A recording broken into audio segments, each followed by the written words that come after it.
안녕하세요. 저는 서울에 사는 40대 여자입니다. 저희는 좀 늦은 나이에 결혼을 했지만 많은 축복을 받으며 새 출발을 시작하게 되었어요. 현재까지도 남편과의 사이도 꽤 괜찮습니다. 올해로 결혼한 지 8년 차인데요. 저는 이혼 얘기는 아니고 정말 황당한 사건으로 저희 시댁이 풍비박산 났는데요. 가족에게 닥칠 수 있는 가족의 위기를 오늘 말씀드리려고 해요. 잘 들어주시고 이런 일도 있을 수 있다는 것을 아셨으면 좋겠어요. 결혼할 땐 별 문제 없이 술이 술술 진행되었어요. 별다른 마찰도 의견 충돌도 없이 아주 잘 진행되었죠. 신혼집을 꾸미고 결혼식을 올리고 신혼여행도 갔다 와서 신혼생활을 잘 누리고 있었는데요. 딱 그때까지 별 걱정 없이 행복해했던 것 같습니다. 왜냐하면 저는 그때부터 시어머니 병간호를 해야 했거든요. 시어머니는 저희 신혼 초기 때 위암 진단을 받으셨어요. 정말 운이 좋게도 건강검진을 하다가 이상 증상을 발견하게 되었어요. 이상 소견이 있어서 큰 병원에 가서 정밀 검사를 받아보니 위암 2기라고 하더군요. 다행히 초반이라 수술받고 항암 치료만 잘 받으면 완치할 수 있다는 긍정적인 답변을 주셔서 저희는 어머님이 잘 치료받을 수 있게 도왔어요. 시댁은 아버님이 돌아가셔서 안 계시고 저희 남편과 아래로 동생이 하나 더 있는데요. 둘 다 장가를 가서 어머님 혼자 사셨어요. 재산이 좀 있으셔서 병원비나 생활비 같은 건 걱정이 없었는데요. 수술도 전에 암이라는 말에 어머님은 우울증이 좀 세게 오셨어요. 자기야, 어머님 말인데 우울증이 좀 심하신 것 같아. 내가 전화로 잘 달래드리곤 있지만 이게 사람이랑 같이 있어야지 금방 회복되잖아? 수술 전에 우리 집에서 모시는 게 어때? 그래도 돼? 사실 나도 걱정이 많았거든. 엄마가 전화만 하면 오니까 혼자 있을 때 무슨 일이라도 날까봐 걱정이 됐어. 당신이 그래준다면 나야 고맙지. 어머님 심정이 충분히 이해가 돼. 그리고 우리 집이 어머님 수술할 병원과 가깝잖아. 여기에 계시면 좀 좋을 것 같아. 당신이 내일이라도 가서 모셔와. 남편이 장남이기도 하고 저희 집이 어머님이 다니는 병원과 더 가까워서 저희 집으로 오시라 했어요. 그렇게 해서 어머님은 수술 전에 저희 집에서 잠깐 생활을 하시다가 입원을 하시게 되었어요. 사실 남편은 직장 다니느라 어머님을 거의 못 보고 제가 다 하긴 했어요. 저는 강사인데요. 새벽반인 6시부터 수업을 시작해서 2시 정도면 끝나요. 퇴근이 빨라서 퇴근 후에는 어머님이 입원해 계신 병원으로 바로 가서 어머님을 돌봐드렸죠. 그리고 남편이 퇴근하면 어머님이 계시는 병원으로 와서 그때 집에 가곤 했습니다. 수술은 잘 되었어요. 그런데요. 암은 수술하고 끝나는 게 아니라 수술한 후에 항암 치료를 하더라고요. 그래서 병원에 자주 가야 하는데 어머님 댁은 서울이 아니거든요. 게다가 위암이었기 때문에 식단도 정말 중요했어요. 그런데 우울증이 있는 어머님이 식단을 잘 챙겨 드실 것 같지 않았고요. 요양사를 쓰더라도 혼자 댁에서 잘 생활을 하실지 걱정이 많이 되었어요. 또 항암 치료가 그렇게 힘들다고 하는데 댁으로 보내는 게 영 마음에 걸렸죠. 자기야, 어머님 퇴원하시면 집으로 보내지 말고 우리 집으로 모시는 게 어때? 항암 치료 때문에 병원도 자주 가야 하고 어머님 지금 마음도 불안정한데 집에 혼자 지내게 하면 더 안 좋을 것 같아. 그리고 항암 치료가 그렇게 힘들대. 곁에 가까운 사람이 돌봐줘야 할 것 같아. 정말? 그래도 돼? 사실 입주 요양보호소 알아보고 있었는데 나야 엄마가 우리 집에 있으면 더 안심이지. 근데 정말 그래도 돼? 당신 진짜 천사다. 며느리도 자식이야. 어머니 완치도 아닌데 어떻게 혼자 지내게 해. 내가 내일 병원 가서 말할 테니까 어머니 우리 집에 오는 걸로 알고 있어. 이런 이유로 저는 자발적으로 어머님을 저희 집에서 모시자고 했어요. 어머님께 퇴원 후에 저희 집으로 오라고 하시니 엄청 좋아했고요. 수술 후 얼마 지나지 않아 저희 집에 오시게 되었습니다. 저희 집으로 오신 후부터는 제가 모든 병시중을 다 들었어요. 저희 친정엄마가 장을 다 직접 담그시거든요. 된장, 고추장, 간장을 친정에서 공수해 와서 몇 끼를 건강식으로 차려드렸고요. 우울증에 도움이 될 수 있게 하루 한 번씩 어머님과 산책을 나가며 기분 전환도 시켜드렸죠. 위암 수술하시고 조금 회복한 다음에 바로 항암 치료를 시작했어요. 하지만 항암 치료를 너무 힘들어 하셨어요. 많이 힘드신지 엄청 예민해지더라고요. 3주에 한 번씩 항암 치료를 받으셨는데 병원에 갔다 오면 저에게 엄청 짜증을 많이 내셨어요. 저도 그것 때문에 힘들었어요. 어머님이 예민해지시면 말을 막 하는데 저도 사람인지라 아무리 좋은 마음으로 시작했다고 하지만 시어머니 병시 중은 힘들었습니다. 남편은 회사 다니느라 이런 것 전혀 못해요. 그저 저를 달래주기만 할 뿐 남편도 어쩌질 못했죠. 그렇게 몇 개월이 흘렀어요. 그런데 저한테는 어린 동서가 있어요. 서방님은 어디서 어린 동서를 얻었는지 저희보다 1년 먼저 결혼을 했고요. 그 당시 동서가 22살이었어요. 시어머니가 암투병을 시작했을 때는 동서 23살이었고요. 저랑도 나이 차이가 꽤 나죠. 동서가 어려서 그런 건지 정말 요즘 젊은 것들이랑은 말을 말아야 된다는 걸 실감했잖아요. 동서는 어려서 그런지 아니면 이런 상황에서 어떻게 하는 건지 잘 몰라서 그런지 어머님이 입원했을 때 병문안 온 것도 한 손에 꼽아요. 그것도 30분도 안 있고 갔었죠. 동서는 어머님을 그냥 좀 안 좋아하는 것 같았어요. 그런데 누군 좋아서 하나요? 가족이니까 하는 거죠. 하루는 동서가 집으로 찾아왔길래 제가 어머님 모시고 살면서 힘들다고 동서에게 말을 했어요.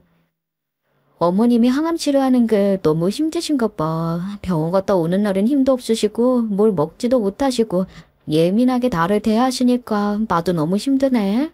어머님 모시기 힘들죠. 형님 고생이 많으세요. 가뜩이나 아픈 사람이라 더 힘드실 것 같아요. 아, 나도 이제는 힘에 좀 붙인다. 동서, 요즘은 여유가 있는 것 같은데 동서네 어머님 모시는 건 어때? 어머, 형님, 저 그동안 휴가라서 쉬었던 거고요. 그것도 딱 일지. 저 또 중국으로 출장 가요. 저도 형님 짐 덜어드리고 어머님 보살펴드리면 좋겠지만 저는 일정상 어려워요. 아, 이거 어떡해요? 죄송해요. 그래 뭐, 동서가 일 때문에 바쁘다는데 어떡해. 알았어. 집에 사람이 없으니까 하는 수 없지. 알죠, 형님. 제가 힘이 못 되드려서 죄송해요. 그래서 그 마음 봉투에 담았어요. 이것밖에 할 수 없는 제 실정을 이해해 주세요. 죄송해요. 동서는 정중하게 어머님을 보살펴 주라고 하면서 돈 봉투를 주더라고요. 동서는 모델이에요. 한국에서 활동을 하진 않고요. 중국에서 일을 하는데요. 유명하진 않지만 일거리가 계속 들어오더라고요. 한 번 가면 빠르면 일주일, 길면 몇 달씩 있다 오는 경우가 많은데 제가 동서한테 어머님을 모시라고 하니 또 중국 들어간다고 안 된다고 하더군요. 저도 너무 힘들었던 때라 남편이 서방님한테 전화를 해서 어머님을 모시라고 했습니다. 이런 이유로 너네가 엄마를 모셨으면 하는데 시간은 넉넉히 줄 테니까 천천히 준비해봐. 아이호, 내가 회사 다니는데 엄마를 어떻게 봐. 하루 종일 집에 나가 있는데 어떻게 보라는 거야? 너 근무 시간 변경할 수 있다며. 너 혼자 온전히 보라는 거 아니야. 요양보호사 구해서 같이 돌보면 되잖아. 아이, 형, 말이 되는 소리를 해. 와이프도 곧 출장 가고 집에 나 혼자야. 회사 다녀야 하는데 무슨 소리야. 회사는 너 혼자 다니냐 이마. 나도 다니고 우리 와이프도 다녀. 우리 와이프가 지운 거 엄마 병시중 다 했는데 너 근무 시간 단축해서 엄마 보면 되잖아. 아, 난 절대 못해. 근무 시간 변경 넣으려고. 그리고 형수는 같은 여자니까 보는 거지. 아, 나중에 와이프 중국에서 오면 상의해보긴 할게. 근데 지금은 안 돼. 남편이 서방님한테 어머님 모시라고 하니까 자기가 회사 다니면서 엄마를 어떻게 보냐고 엄청 노발대발을 했어요. 기가 막혀. 회사는 자기만 다녀요. 심지어 서방님은 근무 패턴을 바꿀 수 있는 직종이라 충분히 요양보호사랑 어머님 모실 수도 있는데요. 못한다고 하니 제가 얼마나 속이 뒤집어졌겠는지 알겠죠? 그래서 제가 어머님을 계속 모시게 되었어요. 시어머니 병시 중 그 힘든 일을 제가 해냈습니다. 어머님이 예민할 대로 예민해져 있었지만 그래도 꾹 참고 어머님 병간호한 건 남편이 보여줬던 진심 때문이에요. 결혼 전에 저희 친정엄마가 수술할 일이 있었거든요. 그때 남편이 의사인 친구를 통해서 빠르게 진료를 볼 수 있게 해줬어요. 보통 진료만 몇 개월 기다려야 하잖아요. 그런데 남편 덕에 일주일 만에 진료를 볼 수 있었죠. 남편 백 덕분에 수술도 빨리 할 수 있었고요. 엄마가 수술한 후 남편은 매일같이 병원에 찾아와 엄마의 상태를 살펴줬고요. 신경을 엄청 많이 써준 적이 있어서 그때 그 마음이 너무 고마웠어요. 엄마도 그때 큰 감동을 받았었죠. 제가 어머님 모시기 힘들다고 징징거렸을 때 엄마는 그때 일을 이야기하곤 했었어요. 엄마는 그때 김서방한테 큰 감동을 받아서 너도 그렇게 해줄 날이 온다면 꼭 그렇게 해줬으면 싶었어. 그런데 에휴, 이게 너무 힘드네. 어머님이 말만 나한테 정중하게 해주면 난 다른 건 참겠어, 엄마. 밥 해주고 청소하고 목욕시키는 거 그런 건 나 다 견뎌낼 수 있는데 나 속을 긁는 거 그것만 안 했으면 좋겠다고. 네 시어머니 마음은 그렇지 않은데 몸이 힘들어서 말이 예쁘게 안 나갈 거야. 원래 병간호는 고된 거야. 거기에 시어머니니까 더 힘든 거지. 그래도 참고 잘 봐줘봐. 그러면 언젠간 온유의 고생이 복으로 돌아올 거야. 김소방 봐. 그때 엄마 수술 빨리 할 수 있게 도와줘서 지금 네가 시어머니 병간호 해주는 거잖아. 모든 일은 다 돌려받게 되어 있어. 그러니까 마음을 굳게 먹고 들은 건 빨리 잊어버려. 그게 나아. 전 그때 저희 친정엄마의 말이 정말 많은 도움이 되었어요. 내가 엄마 얼굴 봐서라도 참자. 엄마 말처럼 어머님 말은 빨리 잊어버리자 하며 마인드 컨트롤을 했었죠. 그러다 어머님이 컨디션이 괜찮은 날은 또 다르게 저를 대하셨어요. 네가 나 때문에 고생이 많다. 내가 정말 너한테 이 고마움을 어떻게 갚아야 할지 모르겠다. 아들 다 필요 없네. 딸이 최고다. 어머님 그런 말씀 마셔요. 어머님은 몸 회복에만 집중하시면 돼요. 전 고마우면 빨리 귀유하세요. 고맙다 정말. 내가 딸이 없어서 그런지 자네가 큰 딸처럼 의지가 되네. 주위째는 영 아니야. 걔는 뭐 할 줄도 모르고 호흡도 그렇고. 아휴. 저는 어머님이 하는 동서 얘기에 피식 웃음이 났습니다. 저희 동서가 모델인데요. 이상한 패션관을 가지고 있어요. 맨날 짧은 치마뿐만 아니라 노출 있는 의상 입고 다녀요. 결혼한 사람인데도 불구하고 맨살을 다 드러내고 다니니 저도 보기가 좀 그렇더라고요. 걔는 무슨 어디 나가는 애들처럼 옷을 얄시시하게 입고 다녀. 나는 그런 거 탁절색이야. 조신한 맛이 없어 애가. 동네 사람들 보기가 얼마나 민망한지 몰라. 아니 내 병문안 올 때는 어땠어? 웬일로 점잖은 옷 입고 왔나 했더니 등이 화끈하게 돌린 옷을 입고 와서 내가 정말 누가 볼까봐 그렇더라. 동서가 좀 화려하긴 하죠. 화장도 좀 진하고요. 모델이라 그래요. 가뜩이나 눈에 확 띄는데 옷이랑 화장도 화려해서 더 눈에 띄는 것 같아요. 내가 편견이 있어. 그런 애들은 꼭 사고를 치게 되어 있다.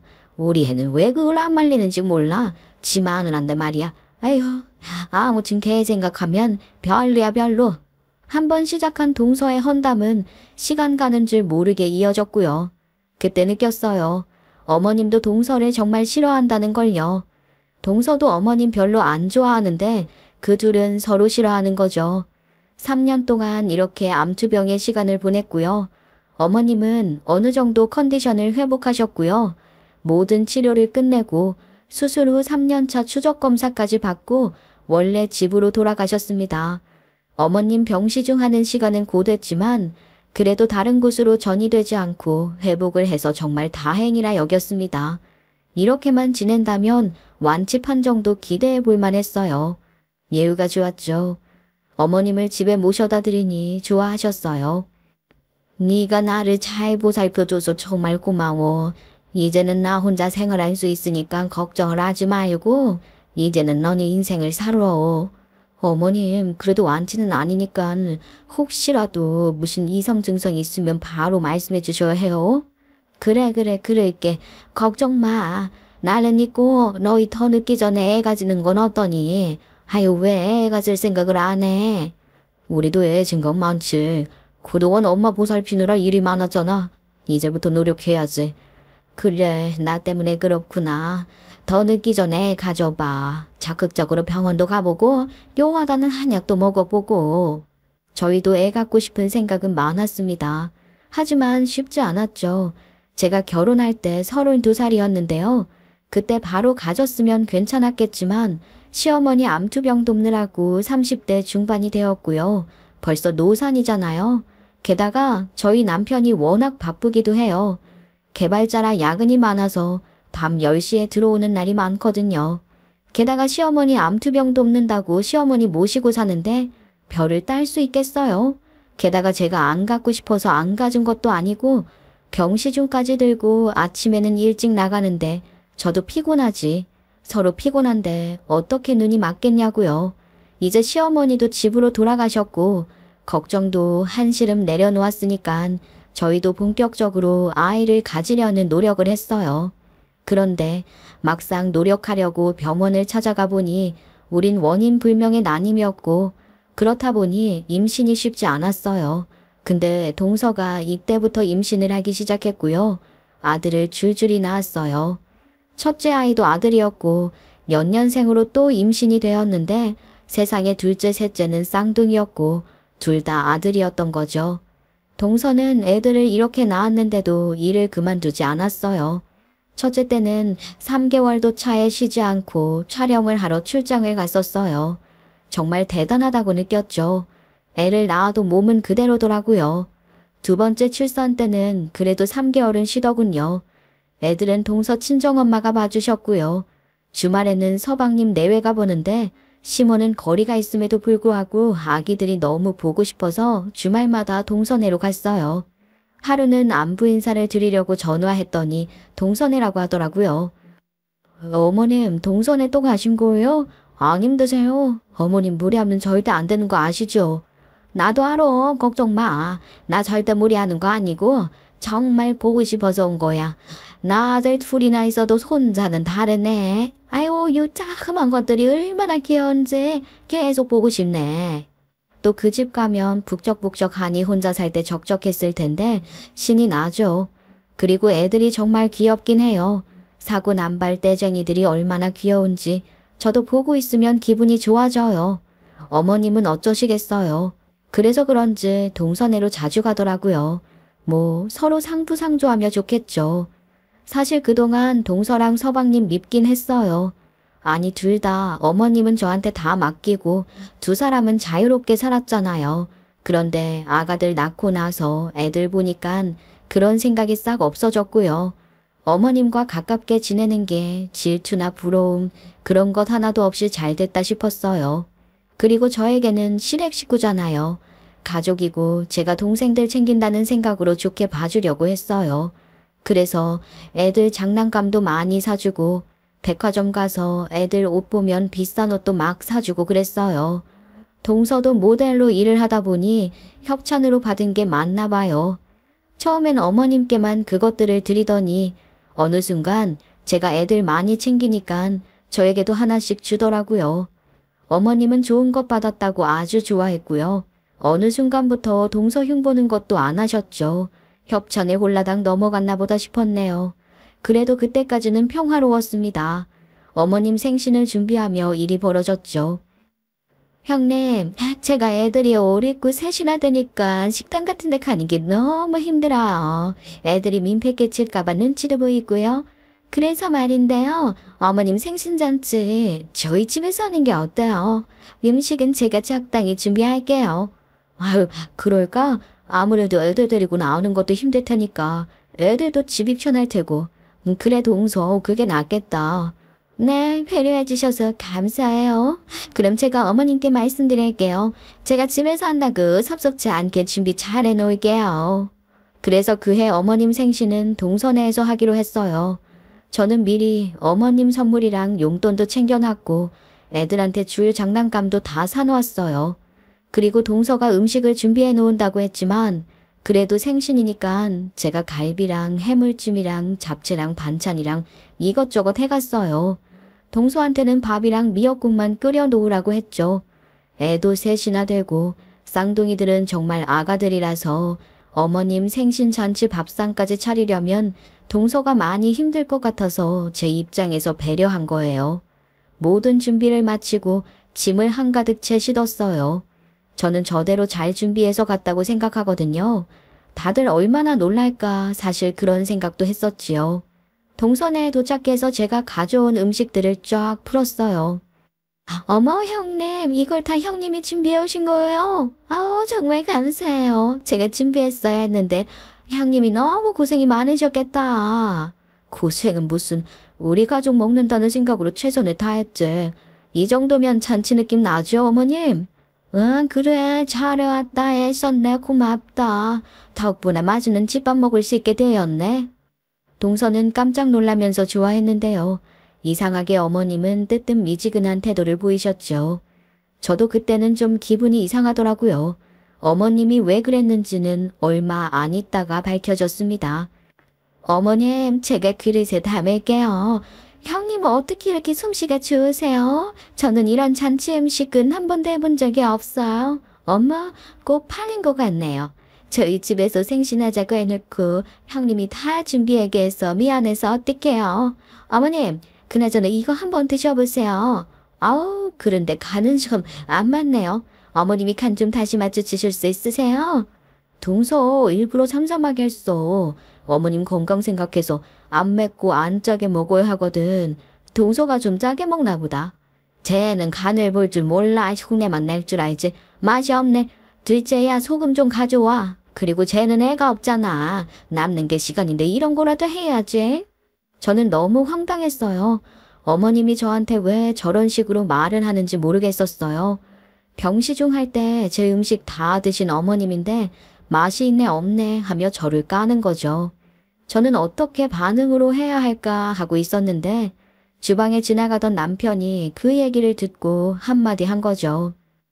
아유 엄마, 이 사람이 엄마랑 지스시 생각해서 얼마나 애썼는지 알아? 시간 남아서 이렇게 준비해온 거 아니라고. 재료 손질부터 얼마나 고된 일인데 아유 그렇게 말하면 서운하지. 이까짓 게 뭐라고 유세를 떠냐? 제가 결혼해서 한 일이 뭐가 있냐? 애도 안 낳았는데 뭘? 쟤는 뭐 하는 것도 없는데 이런 거라도 해야지. 애도 없고 집에서 남아도는 게 시간인데 이런 것도 못하랴? 뭐를 대수라고? 어머니 좀 서운하네요. 제가 한 일이 없다니요? 어머님 입원하기 전부터 어머님 모셨고요. 병원에 입원했을 때도 하루도 안 빠지고 어머님께 갔었어요. 항암할 때도 제가 얼마나 어머님 편하게 해드리려고 노력했는데 제가 한 일이 없다니요? 아니 어떻게 그렇게 말씀을 하세요? 예, 너 직장 다니고 할 거 다 했으면서 뭐 대단한 일한 것처럼 말한다. 나 병원에 있을 때 어차피 너네 둘 다 일해서 간병 있었었고 퇴근하고 병원에 앉아있다가 간 걸로 지금 유세를 떨고 있니? 어머님, 그건 뭐 쉬운 일인 줄 아세요? 그때 동서는 코빼기도 안 보였잖아요. 그리고 퇴원해서 저희 집에 모셔와서 제가 요양해드리고 밥하고 빨래하고 목욕시켜드리고요. 어머님 히스테리 다 들어주고 그게 어디 보통 일인가요? 시어머니 모시는 게 어디 보통 일이냐고요. 너무 서운하네요. 제가 헛짓거리를 한 것 같네요. 그냥 어머님 혼자 알아서 하시게 내버려둘걸요. 어머 예, 그건 당연히 맏며느리로서 해야 할 일인 거다. 넌 뭘 그렇게 생색을 내려고 하냐? 뭐가 그렇게 억울해? 당연한 게 어딨어요. 누가 요즘 시어머니 모셔요. 다 요양원에 보내지. 제가 이 사람 엄마니까 모신 거예요. 어떻게 제 노고나 제 진심은 그렇게 깡그리 무시하고 그러실 수가 있으세요? 아이고 당연한 걸 뭐 얼굴이 티나고 싶어서 안달이야. 그래 내가 네 노고 쳐줄게. 돈으로 주면 돼? 얼만데? 얼만데? 아 불러. 에휴 엄마 또 왜 그래? 엄마 형수한테 그러면 안 되지. 형수가 얼마나 고생했는데 엄마가 그러면 안 돼. 아유 그만해요. 엄마 어떻게 우리한테 이럴 수가 있어요. 장남이라고 맏며느리라고 당연한 게 어딨어. 이 사람이 엄마 걱정된다고 먼저 모시자고 한 거야. 근데 어떻게 그렇게 말을 할 수가 있어. 그때 남편이랑 서방님이 말려서 어머님이 더 이상 말을 안 하셨는데요. 저 그때 너무 기분이 상해서 그날 밥도 안 먹고 그냥 집으로 돌아왔습니다. 저는 너무 기가 막혔어요. 어머님 입원하셨을 때 매일 병원에 찾아가서 어머님 괜찮은지, 간병인이 어머님 잘 보살펴 드리고 있는지, 간병인도 휴식을 줘야 하기에 제가 휴가 쓰고 어머님 모신 날도 있었어요. 게다가 제가 자발적으로 저희 집까지 모시고 와서 어머님 병간호했는데 어떻게 저한테 이럴 수가 있어요? 저보고 딸이라고 아들들 다 필요 없다고 했으면서 이렇게 변할 수 있냐 이 말입니다. 어머님이 왜 저한테 이러는지 모르겠지만 저는 정말 너무 서러웠어요. 그런 일이 있고 한동안 어머님 안 보고 살았어요. 그런데 그 쌍둥이 조카들이 돌이 다가왔어요. 동서가 전화가 왔어요. 돌잔치는 안 하고 가족끼리 좋은 곳에서 밥 먹자고요. 동서가 그날 일은 풀자면서 애들 돌 때 만나자고 했어요. 저는 그때까지도 어머님께 화가 안 풀려서 가기 싫었지만 조카 돌 때 어떻게 큰엄마가 안 가요. 그래서 갔어요. 가서 사진도 찍고 아가들 돌잡이도 구경하고 맛있는 밥도 먹었죠. 다행히 어머님이 별말은 안 하더라고요. 그냥 조심해 주시는 건가 보다 하고 그날 수월하게 넘어가나 했는데요. 식사가 다 끝나갈 때 즈음 사건이 터졌습니다. 아이 너네 애는 어떻게 돼가고 있냐? 병원 다니고 있는 거야? 애를 쓰고 있기는 해. 얼른 가져야지 이러다 마흔 된다 마흔. 아이 뭐 마흔에도 낳는 경우가 있긴 하지만 잘 되겠니 그게? 이래서 결혼은 젊었을 때 해야 해. 네 동서 봐라. 얼마나 보기가 좋아. 엄마도 젊어야지 애도 좋아하고 애도 잘 봐. 다 늙어서 결혼하니까 애가 늦어지지. 네, 병원 다니고 노력하고 있어요. 그러니까 걱정 마세요. 곧 좋은 소식 들려드릴게요. 어머님이 애 가지라고 좀 기분 나쁜 어투로 얘기를 했고요. 저는 또 시작이라는 생각에 들은 척도 안 했어요. 싸우기 싫으니까 그냥 가만히 듣고만 있었고 표정은 구겨지고 있었는데요. 남편이 저렇게 대답을 한 거죠. 그런데요. 예상치 못한 사람이 저를 건드렸습니다. 형님, 산부인과 검사는 받고 계시죠? 어머님, 형님한테 그 검사 그거 한번 해보라고 하세요. 산부인과 검사 중에 항정자 항체 검사가 있는데 그 항체가 많으면 임신을 방해한다네요. 그런데 그게 이런지 저런지 한 남자 수도 나온대요. 신기하죠? 항정자 항체를 아시나요? 항체는 외부 물질로부터 신체를 보호하기 위해 만들어지는 면역 물질을 말하고요. 항정자 항체는 정자가 체내에 들어오면 세균, 바이러스와 같은 외부 물질로 인식해 항체를 만드는 경우인 건데요. 항정자 항체 검사는 난임 검사의 한 종류일 뿐이지 과거를 알려주는 검사는 아니에요. 저희가 병원 다니면서 얼마나 많은 정보를 알게 되었는데요. 뭣도 모르는 동서년이 저렇게 말하더라고요. 저 엿먹이려고 하는 말 맞죠? 제가 화 안 나게 생겼어요. 제가 한마디 하려니까 남편이 더 화를 내며 받아쳤어요. 재수씨, 그거 루머예요? 뭘 알지도 못하면서 떠들어요. 재수씨 지금 우리 와이프 모함하는 거예요? 어머 깜짝이야. 아주버님 무슨 모함이요. 과거 얘기는 그냥 장난이고요. 저는 그냥 하도 임신이 안 되니까 저도 형님네에 도움이 될까 검색해 본 거고 그런 검사가 난임 부부한테서 정말 중요한 거라고 해서 말한 거예요. 보통 그거 먼저 해본다고 하는데 아직도 안 했어요? 그리고 루머라면 또 안 할 이유가 없잖아요. 그래도 의사들은 웬만한 건 다 안다고 하던데 왜 그 검사 안 했어요? 못 낑기는 게 있어요? 동선 미쳤구나. 내가 오늘 좋은 날이니까 잠자코 있다가 가려고 했는데 야, 너 말 안 가려서 해? 어디서 경험난 말을 하고 앉아있어. 뭐 눈엔 뭐만 보인다더니 네가 그런 거 아니니? 어머, 형님 뭐라고요? 아, 정말 웃기는 부분에. 아니 왜 못하지? 혹시 뭐 나일까봐 무사하세요? 처녀 때 얼마나 굴러먹었으며? 아주버님은 저걸 왜 감싸는 거야? 야, 이 미친년아. 너 이리 와. 너 말로 해서는 안 되겠구나. 너 오늘 형님 매운맛을 보여줄 테니까 너 일로 와. 일로 와. 저는 더 이상 말로 안 통할 것 같아서 동서의 머리끄덩이를 잡았어요. 어머, 이게 무슨 일이에요? 이거 나요. 이거 놓으라고. 아이고, 내 머리 카빠지네. 여보 도와줘. 형수님, 이거 놓고 얘기하세요. 말로 해요, 말로요. 이러면 형수님만 곤란해져요. 야, 이 미친놈아. 네가 날 얼마나 한다고 까불어. 네가 뭘 얼마나 알고 씨부리는 거야. 뭐 얼마나 더 굴러먹었으며? 내가 오늘 너 가만두나 봐. 아주 머리카락을 싹 다 뽑아 넣어서 민둥머리로 만들 거야. 이거나 이 미친 여자야. 내가 없는 얘기한 것도 아닌데 뭐 캥기니까 이러는 거잖아. 나도 너 가만히 안 둘 거야. 가만두지 마 이년아. 나 캥기는 거 없어. 너한테 뭐가 있으니까 나한테 이러는 거지? 내가 오늘 너 저세상 가게 해줄 거야 아주. 이날 대판 싸웠고요. 저는 한참 동안 동서의 머리끄덩이를 잡고 버텼습니다. 사실 동서가 쌍둥이들 낳고 머리카락이 많이 빠진다고 해서 고민이 많았거든요. 빠진 머리카락은 다시 난다고 위로해 준 적도 있는데 가발도 여러 개 샀거든요. 그게 약점이라는 걸 알고 저는 더 신나게 흔들었습니다. 남편은 두고 보고 있다가 적당한 시간에 말려서 저도 그때 놓아줬어요. 제 손에는 가뜩이나 없는 동서의 머리카락들이 한가득이었고요. 동서는 그 빠진 머리카락을 잡으며 만견자실했어요. 그러니깐 가만히 미어있는 저를 왜 건드냐고요. 그날 이후로 동선애랑도 사이가 안 좋아져서 저는 시어머니도 동선애도 다 연락을 끊었습니다. 저보다 남편이 더 열받아 하더라고요. 앞으로 우리 본가족은 어떤 일이 있어도 가지 말자. 장례식 때 나가고 보지 말자고. 그런 게 좋겠어. 그래도 당신 가족인데 괜찮겠어? 나는 절대 안 보고 싶긴 해. 그런데 당신은 당신 가족이니까 보고 싶으면 봐. 아니, 내 와이프 건드는 엄마랑 재수 씨한테 너무 실망을 했고 너무 화가 나서 두 번 다시 보고 싶지 않아. 우리한테 화해를 해오면 모를까 그전에는 절대 안 볼 거야. 당신도 그런 줄 알아.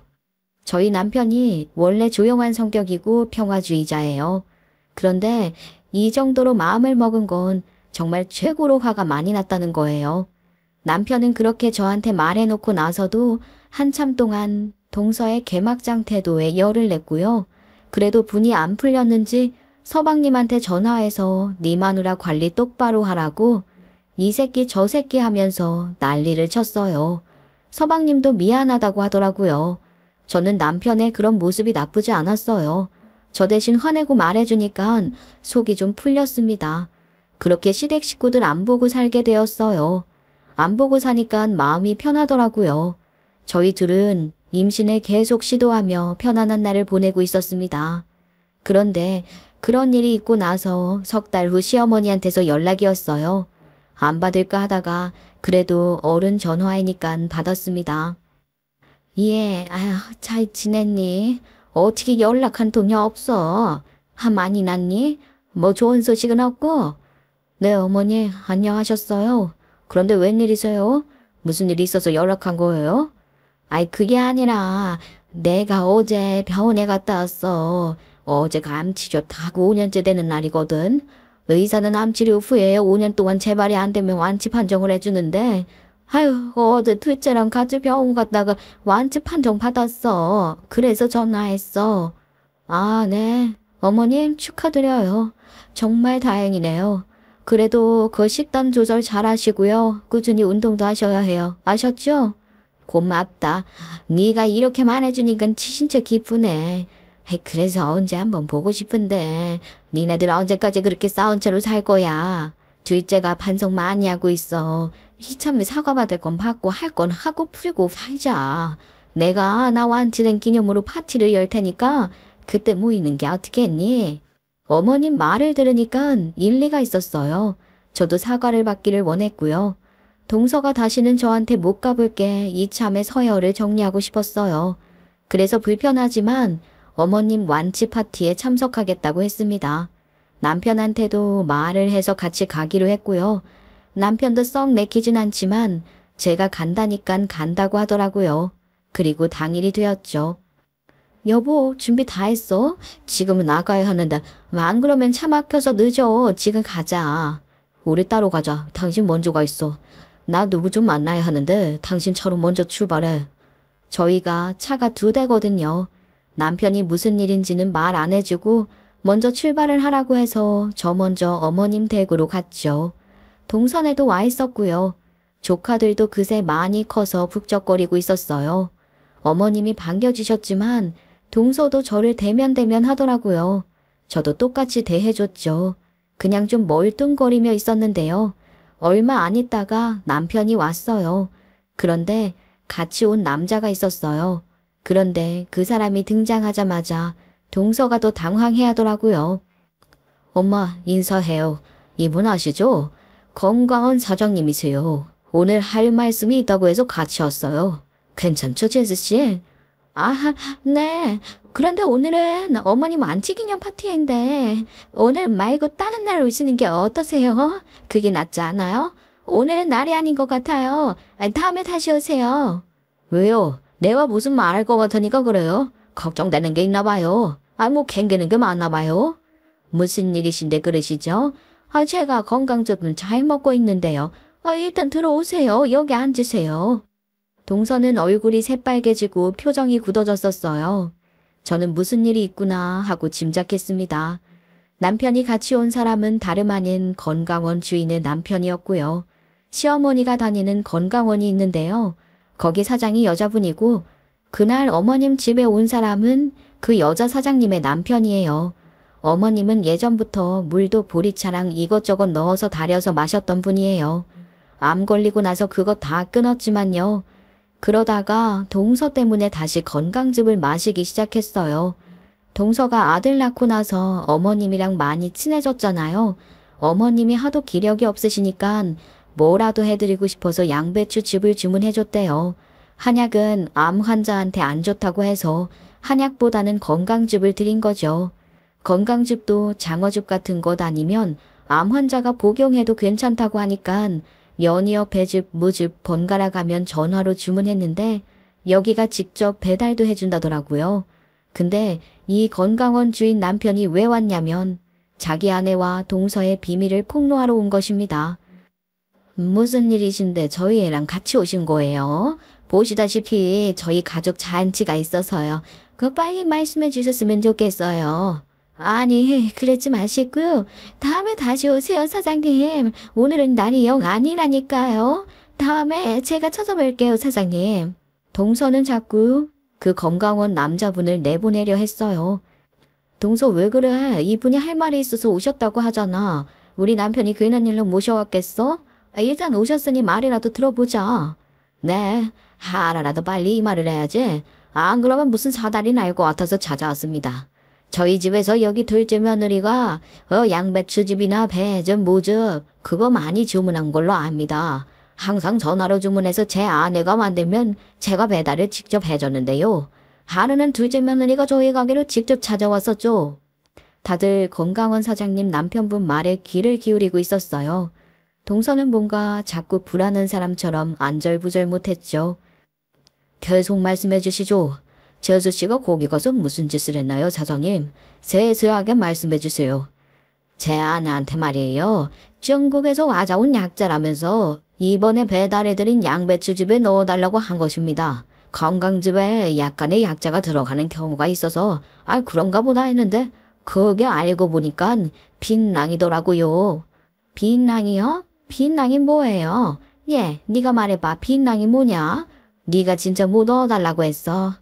동서는 더 안절부절 못하더니 갑자기 나가려는 심상인지 애들 짐을 챙기기 시작했어요. 제가 말씀을 드리지요. 빈낭이라는 거는 다른 나라에서는 껌처럼 많이 먹었는데 지속적으로 복용할 경우에 암을 유발할 수 있는 물질이 있어서 현재는 수입 금지 품목입니다.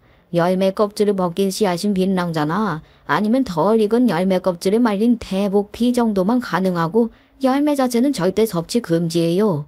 네, 암을 유발한다고요? 아니, 그거 제가 먹는 양배추즙에 넣었다고요? 이번에 갖다 주신 거 맞아요? 예, 맞습니다. 중국에서 몰래 열매째 이걸 들어왔다고 하더군요. 한약재는 워낙 다양한 종류랑 형태가 있다 보니까 면밀히 검사하는 경우가 힘들어서 불법으로 유통하기 쉬운 품목 중에 하나인데 제가 이 생활을 몇십 년이나 했는데 그걸 못 알아볼까요? 지금 둘째 며느리 하는 행동 뭐하니 맞는 것 같은데요. 다들 짐 챙기는 동서를 쳐다보니 동서는 식은땀을 흘리며 아니라고 변명을 하더군요. 엄마야, 어쩐지 맛이 이상하다고 했어. 제가 이번에는 양배추즙에 양파랑 볶음무 그런 걸 넣어서 맛이 좀 다를 거라고 했는데 그런 듣도 보도 못한 것이 들어갔을 줄은 상상도 못했네. 셋째야 너 이게 뭐 하는 짓이야? 제 아내랑 여기 둘째 며느리랑 아주 가까운 사이입니다. 자고 치고 모른 척 해준 거예요. 저는 배달 일을 주로 하고 건강한 잡일을 주로 하는데 아내가 이상한 짓을 한 게 걸렸고요. 제가 따지니까 적반하장으로 이혼하자고 하더라고요. 그렇게 싸우다가 이게 됐습니다. 제 아내가 뒷주머니 차고 재산을 은닉하려고 했던 걸요. 그래서 어차피 이혼하는 김에 그 여자 만행을 폭로하려고 말씀드리는 겁니다. 건강원 주인 남편은 자기 와이프를 씹으면서 강력하게 처벌하라고 말을 했고요. 그 집안도 복잡한 일이 있는 것 같은데 자세한 이야기는 못 들었어요. 어머, 와, 이거 진짜 미친년 아니야? 야, 너 일로 와봐. 여기 앉아서 똑바로 얘기해. 너 도대체 어머님한테 무슨 짓을 한 거야? 동서는 그대로 얼어서 아무 말도 못했고요. 당황한 표정만 짓고 있었습니다. 그런데 무슨 증거 있어요? 증거도 없이 생산을 잡으면 안 되죠. 증거 없으면 말해 마세요. 건강원 주인 남편은 어찌나 치밀한지 그때 그 한약재를 가지고 왔어요. 그걸 들이미니까 동서가 무릎을 꿇더라고요. 어머님, 한 번만 용서해 주세요. 여보, 정말 미안해. 나 정말 딱 한 번 그랬어. 정말 죄송해요. 저 다시는 그럴게요. 그러니까 한 번만 용서해 주세요. 정말 나 딱 한 번 그랬다니까요. 너 이거 사실이구나. 이런 미친년을 봤나. 너 이러다가 사람도 죽이겠다. 너 왜 그랬어? 왜 그랬냐고? 어머님은 동서한테 이게 사실이냐고 물었고 동서는 한 번만 용서해달라면서 죄송하다고 갑자기 울어댔어요. 제 아내가 둘째 며느리랑 나는 대화를 듣고 나서 바로 사모님께 전화해서 알리려고 했는데요. 그때 전화가 안 되셨어요. 그래서 연락처 목록에 있는 첫째 아드님한테 전화를 한 겁니다. 그 양배추즙 먹이게 하지 말라고요. 그리고 이 사실을 다 알려드렸죠. 예전에 재수씨가 나랑 친남편한테 건강 챙기라고 양파즙이랑 포도즙 보내준 적이 있었잖아. 그때 배달시키면서 내 전화번호랑 주소 저장해 놓으셨대. 정말 천만다행이지. 너 왜 그랬어? 나 정말 죽이려고 그랬어? 너 왜 나한테 그래? 내가 너한테 얼마나 잘해줬는데? 어머님이 그러셨잖아요. 어머님 돌아가시면 재산 우리한테 주겠다고. 그것에 혹해서 저도 모르게 그런 일을 저지른 거예요. 정말 죄송해요. 죽을 죄를 졌어요, 어머님. 정말 죄송해요. 돈? 너 돈 많이 벌잖아. 네 남편도 돈 잘 벌고 그런데 뭐 때문에 나한테 이러는 거야? 빚이 많이 져서 감당이 안 됐어요. 중국 갈 때마다 면세점에서 쇼핑을 했더니 카드값이 많아져서 그랬어요, 어머님. 죄송해요. 아이고, 어마어마하네. 너 전에 항정자 항체 이야기한 것도 이것 때문이니? 우리 이웃시키고 돈 다 가져가려고? 동서는 말없이 고개를 끄덕였습니다. 동서는 제가 생각한 것보다 더 어마어마한 쌍년이었어요. 우리가 지 말 한 번에 이혼할 줄 알았나 봐요. 그리고 솔직히 어머님이 동선애한테 재산을 다 줘도 우리 쪽에서 유류분 소송 걸 수 있으니 재산 다 가져가는 건 불가능한데 뭔 바보 같은 생각을 했나 몰라요. 그런데 엄마 정말 그랬어?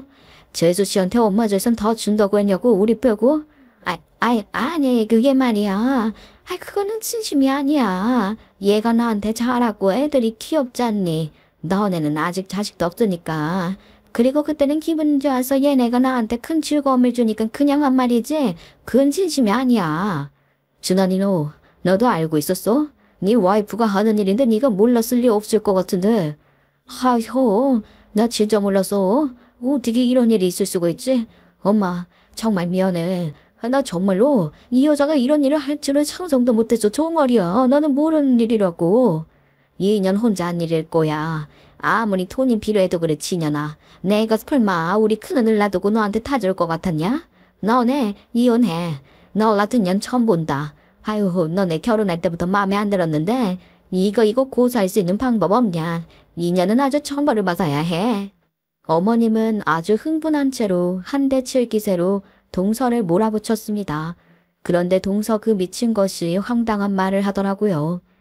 그런데 아무리 제가 그걸 어머님께 먹였다고 해도 결과적으로 별일 없었잖아요. 그리고 저 열매에 바람 위험이 있는 것이지 100% 암에 다 걸린다는 건 아니라고요. 그러니까 나는 잘못 없어요. 내가 저거 우리 큰애가 먹지 말라고 해서 한 봉도 안 먹었어. 그 이유를 몰랐는데 먹었으면 어쩔 뻔했어. 정말로 끔찍하다. 어머님은 냉장고에서 양배추즙을 다 꺼내와서 싱크대에 다 터뜨려 버렸어요. 그리고 동서를 벌레 보듯 했고 갑자기 내 손을 잡으며 저한테 아부를 하더라고요. 역시 평시 중했던 너밖에 믿을 사람이 없네. 큰애야, 정말 미안하다. 내가 너한테 너무 미안하다. 이제 내가 잘할게. 그동안 모진 소리 한 거 용서해다오. 어머님이 이런 말 하는데 저는 정말 소름이 돋았습니다. 어떻게 태세 전환이 이렇게 빠른가요? 어머님, 그걸 어떻게 해줘요? 동서가 안 될 것 같으니까 저한테 달라붙는 거예요? 아니요. 저는 어머님께 실망 많이 했고 어머님께 감정 많아요. 그걸 어떻게 하루아침에 다 잊을 순 없어요. 재수 씨는 고소하고 너네 이혼해라. 그리고 엄마, 우리한테 어쩜 그래. 우리가 뭘 잘못했다고. 재수 씨가 예쁘도 그렇지 어떻게 둘째 애한테 다 재산 주겠다고 말을 할 수가 있어. 엄마 재산이니 뭐 엄마 맘대로 해도 되지만 나는 엄마 아들 아니야. 어떻게 고생은 우리한테 다 시키고 재산을 쟤네한테 준다고 할 수 있어. 우리한테 그동안 모진 소리 한 것들도 정말 다 참고 넘어갔는데 앞으로 정말 엄마 안 보고 싶어. 아니야. 정말 너네 그러지 말아라. 내가 못나게 있냐. 애들 귀여워서 애들 보여준 게 고마워서 그는 생각 없는 말 한 거야. 나한테 감동 갖지 마라. 어?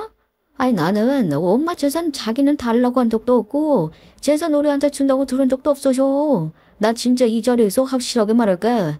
나는 와이프가 이런 짓 하는 것도 몰랐고 나와는 연관되어 있지 않으니까 오해하지 마. 어떻게 우리 엄마를 해줄 생각을 할 수가 있어. 서방님은 끝내 울음까지 터뜨렸습니다. 정말 큰 충격이었어요. 동서의 잘못된 생각으로 정말 가정은 산산조각이 났습니다.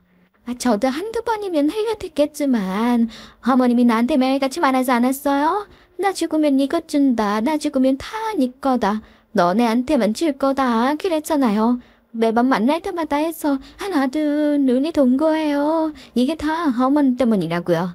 아무리 돈에 눈이 멀어도 어떻게 지 시애미를 죽이려고 드냐? 너 진짜 이 인간 말종이구나. 빨리 그 112에 신고해. 나 전혀 너 이상 마주하고 싶지가 않다. 내가 너 아주 철창에 가둘 거야 이 죽으려나. 서로의 탓을 하며 개싸움이 벌어졌고요. 건강원 아저씨, 자신의 할 일을 하고 난 후 시댁이하도 싸우니깐 가짜는지 웃으면서 가셨어요. 어머님은 기어코 동서를 고소했어요. 동서는 조사를 해보니 불법으로 반입한 약재들이 많았는데 압수수색 결과 빌랑뿐만 아니라 전문의약품으로 분류된 것도 집안에서 나왔습니다. 교묘하게 차에 섞어서 가져오기도 했고 가루로 내고 별 이상한 방법으로 한약재를 숨겨서 가져온 게 걸렸어요. 경찰이 이런 거 왜 들고 왔냐고 하니깐 알고 보니 그 건강원 사장이랑 동서랑 한패였던 거죠. 동서의 요구를 들어주는 대신 건강원 사장이 동서에게 이런 약재들 좀 들여와 달라고 했던 거예요. 건강원은 야매로 약 만들어서 판 거고요. 서로 기브 앤 테이크 한 거죠. 결국 불법으로 반입한 한약재 때문에 동서는 벌금형을 받았습니다. 더불어 건강원 사장님도 불구속 수사를 받다가 건강원에서 의료용 한약재를 사용한다면 이 또한 불법인데요. 거기에 더불어 아주 비리가 많았어요. 몰래 침이랑 부황도 뜨고요. 의료 행위까지 한 건강원이었어요. 약사법 의료법에 따라 약사나 한의사가 아닌 자가 의약품을 취득 판매 조제하거나 면허 없이 불법 의료 행위를 하면 5년 이하의 징역이나 5천만 원 이하의 벌금에 처하고 또 불법으로 의약품을 판매한 공급자는 1년 이하의 징역 또는 1천만 원 이하의 벌금형을 받거든요. 거기 건강원은 여자 사장님 결국 처벌을 받게 되었습니다. 알고 보니 그 여자 사장님은 왕년에 한의원에서 일을 몇 년간 했었는데요. 그걸 가지고 그렇게 장사를 해 처먹은 거죠. 그분은 결국 이혼당하고 건강원도 문 닫았습니다. 마지막으로 서방님도 이혼을 했어요. 동서년이 자기 잘못을 아는지 이혼 안 하겠다고 엄청나게 버텼지만 결국 서방님이 이혼 소송을 해서 위자료도 더 뜯어내고 재산분할도 칼같이 했고요. 양육권도 가져와서 양육비도 받고 있다고 합니다. 동서 결국 쫓겨나서 혼자 일하고 사는지 소식도 안 들려요. 그리고 시어머니는요. 그 뒤로도 우리한테 치대요. 아이, 큰애야, 우리 저기 맛집 갈래? 너 일찍 끝나니까 시간은 되잖아. 내가 줄사 있을 테니까 끝나고 바로 와. 아니요, 어머님. 저 점심 먹고 퇴근을 해서 밥 못 먹을 것 같아요. 어머님 친구분이랑 다녀오세요. 그럼 우리 주말에 어디 여행 갈래?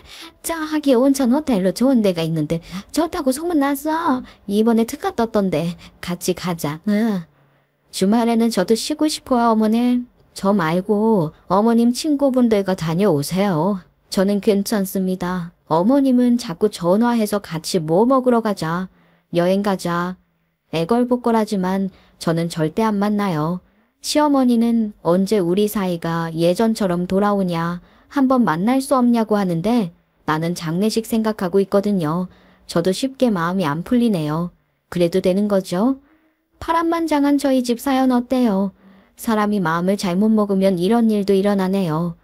부디 경솔한 생각 마시고 지혜롭게 사시길 바랄게요. 제 얘기는 여기까지입니다.